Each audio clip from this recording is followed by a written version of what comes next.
Ada sebuah paradoks yang jarang disadari, bahkan oleh orang-orang yang bekerja paling keras. Paradoks ini tidak dibahas di seminar bisnis, tidak diajarkan di sekolah, dan hampir tidak pernah dibicarakan secara jujur dalam ruang spiritual. Paradoks itu adalah ini. Uang seringkali tidak menjauh karena kamu malas. Ia menjauh karena batinmu tidak siap menerimanya. Mungkin kalimat ini terasa mengganggu, atau justru terasa akrab, seperti sesuatu yang pernah kamu rasakan, tapi sulit kamu jelaskan. Kamu sudah berusaha, kamu sudah bangun lebih pagi, kamu sudah belajar, bekerja, bahkan berdoa.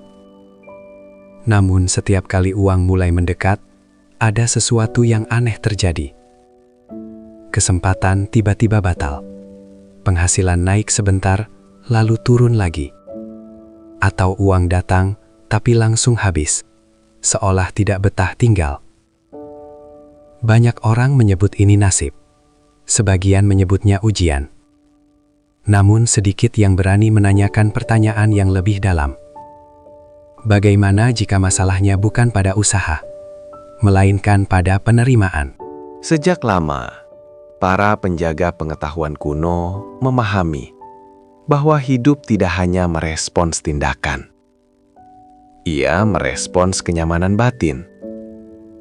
Apa yang terasa aman untuk kamu terima akan tinggal. Apa yang terasa asing, bersalah, atau terlalu besar akan pergi dengan sendirinya. Dan disinilah letak ironi manusia modern. Kita diajarkan untuk mengejar, untuk berjuang, untuk membuktikan diri. Namun kita jarang diajarkan untuk menerima tanpa rasa bersalah, untuk merasa pantas tanpa harus mengorbankan diri, untuk membiarkan hidup memberi tanpa segera menolaknya secara halus. Video ini bukan tentang cara cepat menjadi kaya, dan bukan pula tentang berpikir positif tanpa pijakan. Ini adalah perjalanan ke satu ruang sunyi dalam dirimu.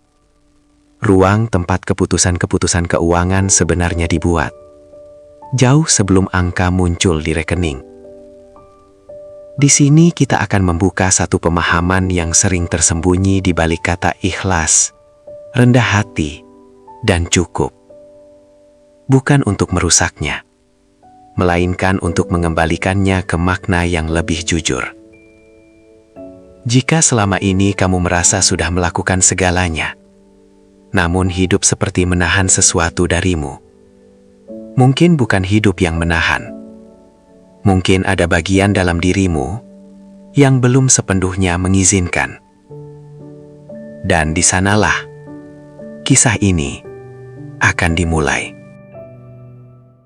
Jika kita menelusuri jejak peradaban kuno, kita akan menemukan satu pola yang nyaris universal. Kelimpahan tidak pernah dipandang sebagai hasil kerja keras semata. Ia dipandang sebagai tanda keselarasan. Di Mesir kuno, para penjaga Ma'at, prinsip keseimbangan kosmik, percaya bahwa kekayaan adalah akibat dari hidup yang selaras dengan kebenaran batin. Bukan sekadar rajin, bukan pula sekadar patuh, melainkan mampu menerima tanpa melawan aliran kehidupan. Orang yang menolak menerima dianggap sedang melawan keseimbangan. Sama bermasalahnya dengan orang yang serakah. Dalam filsafat timur, khususnya Taoisme, Lao Tzu menulis sesuatu yang tampak sederhana namun dalam. Air mengalir ke tempat yang menerimanya. Air tidak berjuang agar diterima oleh lembah. Lembahlah yang menunduk, membuka diri, dan karenanya terisi. Namun seiring waktu, ajaran ini berubah wajah. Di banyak budaya, terutama setelah spiritualitas bercampur dengan moralitas sosial dan ketakutan kolektif, menerima mulai dicurigai. Kekayaan diasosiasikan dengan keserakahan, kenyamanan dianggap tanda kelemahan batin, dan rasa pantas perlahan digantikan oleh rasa bersalah. Disinilah luka historis itu terbentuk. Banyak tokoh spiritual besar sebenarnya hidup berkecukupan. Mereka tidak miskin. Mereka tidak menolak materi. Yang mereka tolak adalah ketergantungan batin. Namun ajaran mereka kemudian disederhanakan, Seolah spiritual berarti harus kekurangan. Kesalahan tafsir ini diwariskan lintas generasi. Akibatnya, lahirlah keyakinan Sunni yang masih hidup hingga hari ini. Kalau aku terlalu nyaman, aku tidak cukup rendah hati. Kalau aku menerima banyak, berarti aku egois. Kalau hidupku mudah, berarti aku tidak spiritual. Keyakinan-keyakinan ini tidak tertulis di buku manapun. Namun ia tertanam di sistem saraf, di respons tubuh, di rasa tidak enak yang muncul tepat saat hidup mulai memberi lebih. Menariknya, dalam tradisi hermetik barat, terdapat satu prinsip yang jarang dibicarakan secara terbuka. Apa yang tidak bisa kamu terima, tidak akan bisa kamu miliki. Bukan karena kamu dilarang memilikinya, tetapi karena batinmu akan selalu menemukan cara untuk menjauhkannya. Sejarah tidak menyembunyikan pengetahuan ini karena ia berbahaya. Ia terlupakan karena ia tidak nyaman. Lebih mudah mengajarkan orang untuk berusaha lebih keras daripada mengajarkan mereka untuk duduk diam dan bertanya, apakah aku benar-benar merasa pantas menerima? Pertanyaan ini mengguncang fondasi identitas. Ia memaksa kita melihat bahwa banyak penolakan terhadap uang bukanlah soal moral, melainkan soal keamanan batin. Dan ketika penerimaan tidak terasa aman, kehidupan, dengan cara yang sangat halus, akan selalu menjaga jarak.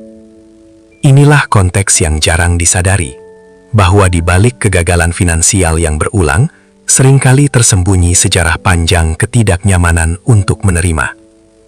Namun ini baru latarnya, belum masuk ke mekanisme halus yang bekerja di kehidupan sehari-hari.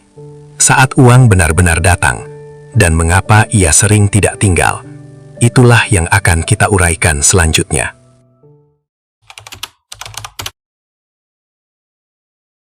Ada satu fenomena yang sering terulang, namun jarang disadari sebagai satu pola.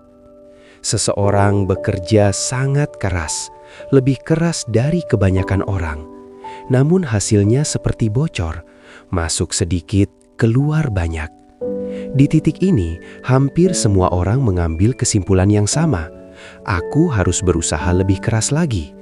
Padahal di balik layar kehidupan, seringkali yang terjadi bukan kekurangan usaha, melainkan ketidakseimbangan antara memberi dan menerima. Bayangkan seseorang yang terus memompa air ke dalam wadah, namun dasar wadah itu berlubang. Menambah tenaga pompa tidak akan menyelesaikan masalah. Yang perlu dilakukan adalah menyentuh bagian yang bocor. Dalam kehidupan finansial, kebocoran itu seringkali bukan di dompet, melainkan di batin. Banyak orang merasa nyaman memberi, namun gelisah saat menerima. Mereka mudah bekerja ekstra, namun canggung saat diminta menentukan harga. Mereka rajin membantu, namun merasa tidak enak saat dibantu. Ini bukan kebetulan, ini adalah pola batin yang terbentuk lama. Di lapisan terdalam, ada keyakinan seperti ini. Aku aman saat memberi, namun aku terancam saat menerima. Ancaman ini bisa berbentuk rasa bersalah, takut dinilai, takut berubah, atau bahkan takut kehilangan identitas sebagai orang sederhana. Maka ketika uang datang, batin bereaksi sebelum pikiran sempat menyadari.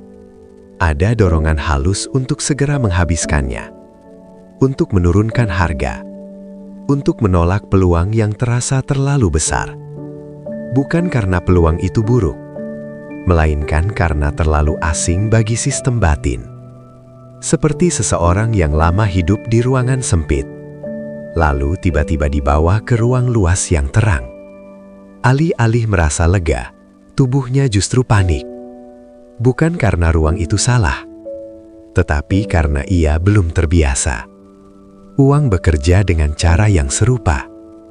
Ia mengikuti tingkat kenyamanan batin, bukan tingkat keinginan, bukan tingkat doa, melainkan batas aman yang diam-diam kamu tetapkan tentang seberapa banyak aku boleh menerima tanpa merasa bersalah.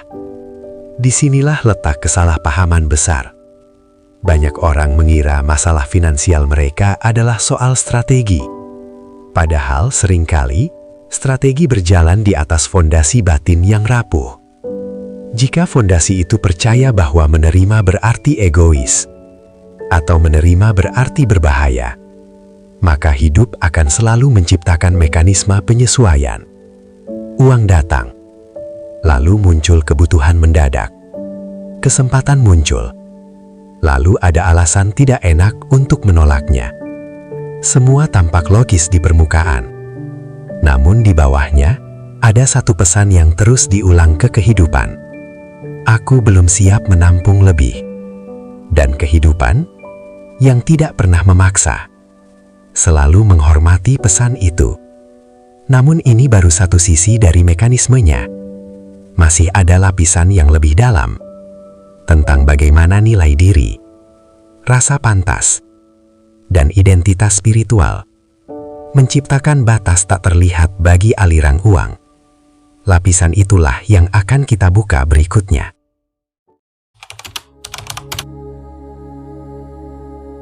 Di bagian ini, kita masuk ke wilayah yang lebih sunyi.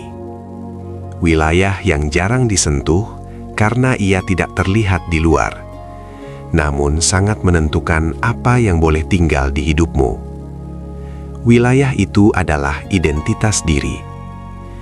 Banyak orang tidak menyadari bahwa uang tidak hanya berhubungan dengan kebutuhan, tetapi dengan siapa kita merasa diri kita ini.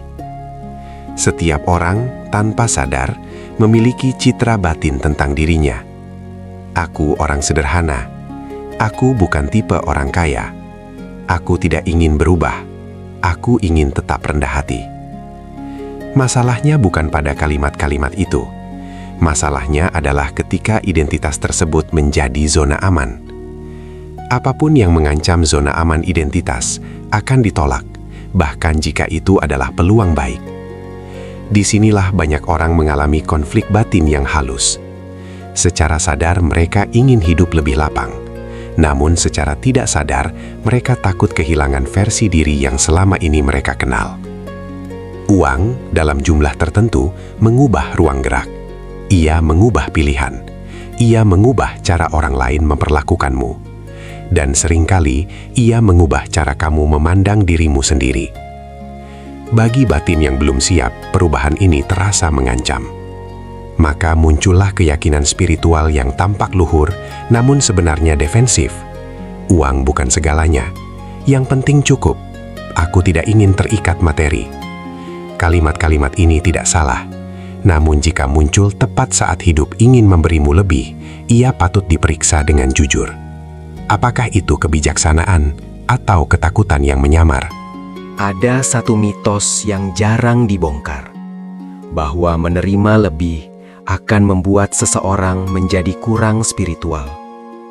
Padahal, spiritualitas sejati bukan soal jumlah yang kamu miliki, melainkan hubunganmu dengan apa yang kamu miliki. Seseorang bisa miskin namun terikat. Seseorang bisa berkecukupan namun bebas. Yang menentukan bukan jumlah, melainkan apakah batinmu merasa aman saat hidup mengalir lebih deras. Disinilah banyak orang tanpa sadar menciptakan langit-langit tak terlihat. Bukan batas rekening, tetapi batas identitas. Begitu penghasilan mendekati batas itu, muncul mekanisme pengaman. Pengeluaran meningkat, kesempatan ditunda, atau energi kerja tiba-tiba menurun. Semua ini bukan sabotase sadar. Ini adalah upaya batin untuk tetap setia pada identitas lama. Namun ada kabar baik yang jarang disadari. Identitas bukanlah kebenaran. Ia hanyalah cerita yang kamu ulang cukup lama hingga terasa nyata. Dan seperti semua cerita, ia bisa diperluas tanpa harus dihancurkan. Kamu tidak perlu berhenti menjadi rendah hati untuk hidup lapang. Kamu tidak perlu berhenti spiritual untuk menerima lebih. Yang perlu diubah hanyalah satu hal. Rasa aman batin saat hidup memberimu lebih dari yang biasa. Saat rasa aman itu tumbuh, uang tidak lagi terasa seperti ancaman. Ia menjadi netral. Datang, tinggal, dan pergi tanpa drama batin. Dan di titik inilah perubahan nyata bisa mulai dilakukan. Bukan dengan usaha tambahan, melainkan dengan latihan penerimaan yang sadar. Itulah yang akan kita bahas selanjutnya. Jika masalahnya bukan pada usaha, melainkan pada kenyamanan menerima, maka yang perlu dilatih bukan hanya strategi, tetapi kapasitas batin, kapasitas menerima. Seperti otot, ia bisa dilatih, dan seperti otot, ia awalnya terasa kaku. 1. Latihan menerima tanpa membalas. Mulailah dari hal kecil.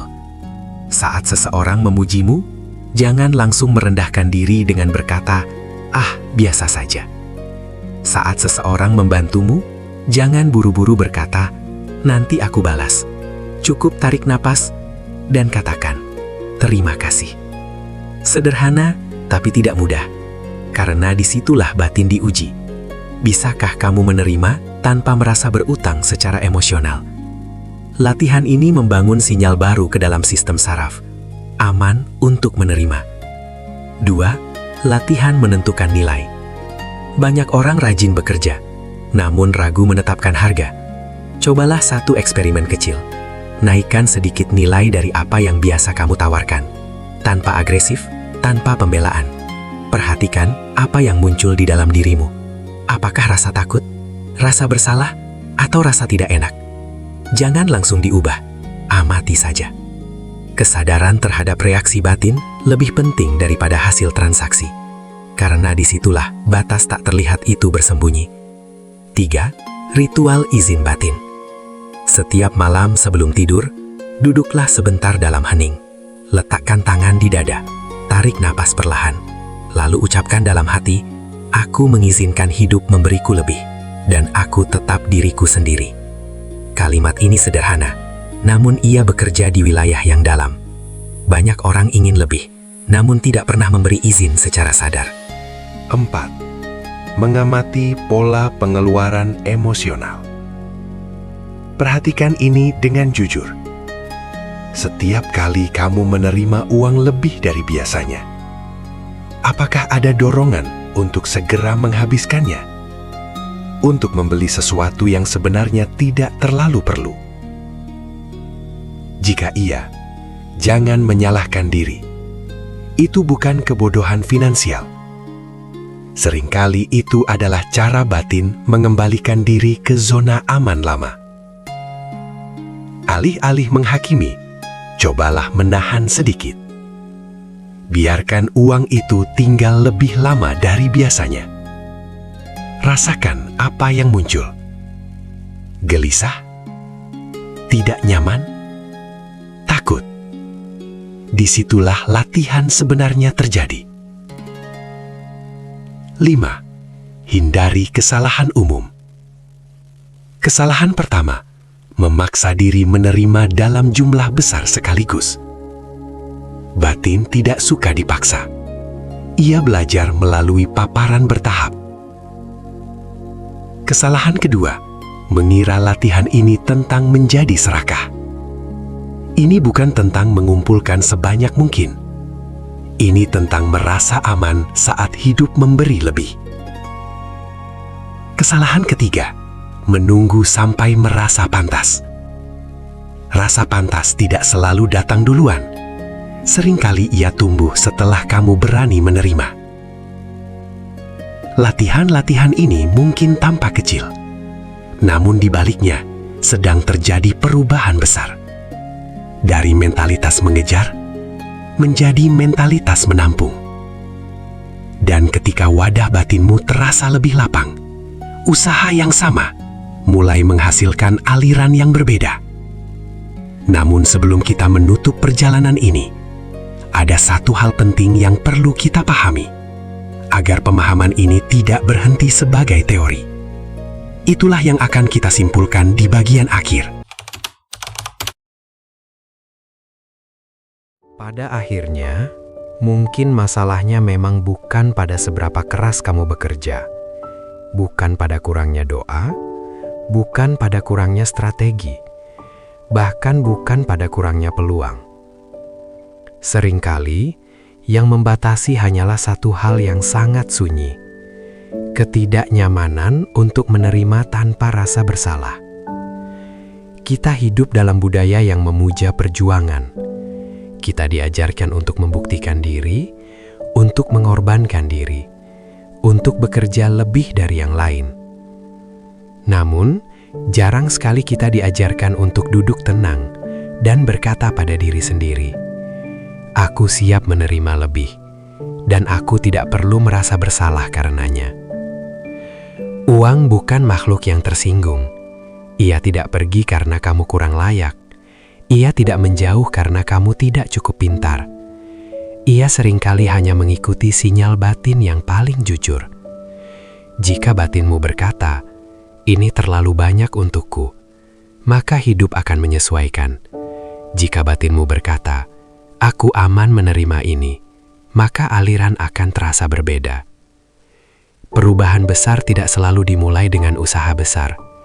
Kadang ia dimulai dengan izin yang sederhana, izin untuk merasa pantas, izin untuk tetap rendah hati tanpa mengecilkan diri, izin untuk hidup lebih lapang tanpa kehilangan jati diri.